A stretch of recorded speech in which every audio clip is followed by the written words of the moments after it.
Hey Fluffs, Zora here. Ever since I first got into VR, one of the most common suggestions I've got from some of my friends is that I should try fursuiting and go into FurCons.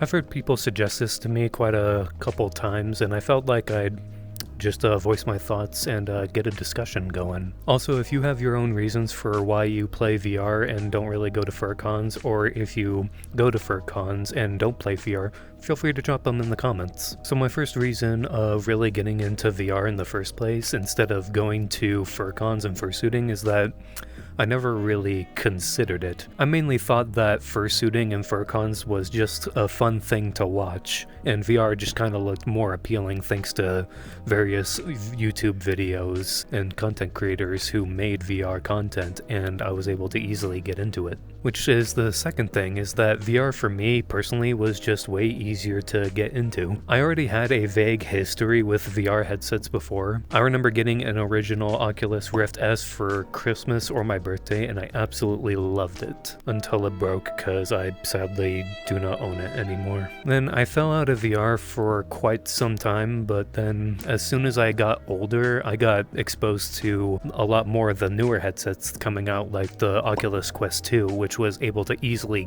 reel me back into VR. And coming at it with a fresh new perspective of being your own persona within VR thanks to various YouTube videos that I've seen, it was just easier for me to get into personally. FurCons and fursuiting, on the other hand, was a thing I was aware of, and in my opinion, it was always just kind of fun for me to watch. I never really considered going to FurCons and getting a fursuit exactly. And I agree, FurCons and fursuiting can be amazing as long as it isn't a bunch of conflict going on. And I never really felt the need too much to go out there and go to a FurCon and get a fursuit. Which leads me into my next point, is that back then it didn't really interest me enough. And really, these more flashy and toony avatars within the VR space just really interested me more because of that. I also really liked the idea of being able to control your environment by either blocking a person or just leaving if something does happen to go wrong. And this is not me saying that FurCons and fursuits are really all that bad, it's just that back then it didn't really interest me that enough. I'm not saying that fursuits or FurCons are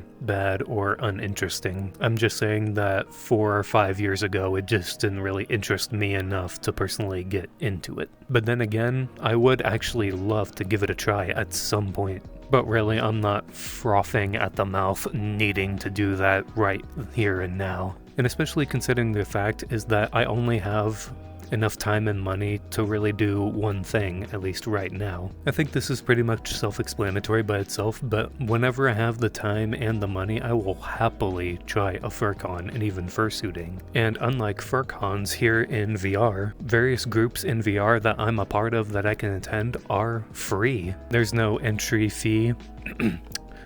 Age verification. And lastly, getting to my final point, is that I am already having fun right where I am. I've gotten to meet various wonderful and sweet people, and I've also had really fun making skits or videos centered around VR. Now, I think one of the many reasons why I've been suggested FurCons is that I clearly like furry stuff, and some people have told me that they think it'll be a good fit for me. But just with me, being a furry and doing all this stuff shouldn't be limited to just VR. These bright and colorful avatars are much more fitting aesthetically and color-wise, at least with me. So, hope I answered all these questions well. Anyway, that'll do it for this video. I hope you guys enjoyed watching and found what I had to say intriguing. And as always, I'll see you folks later. Bye-bye.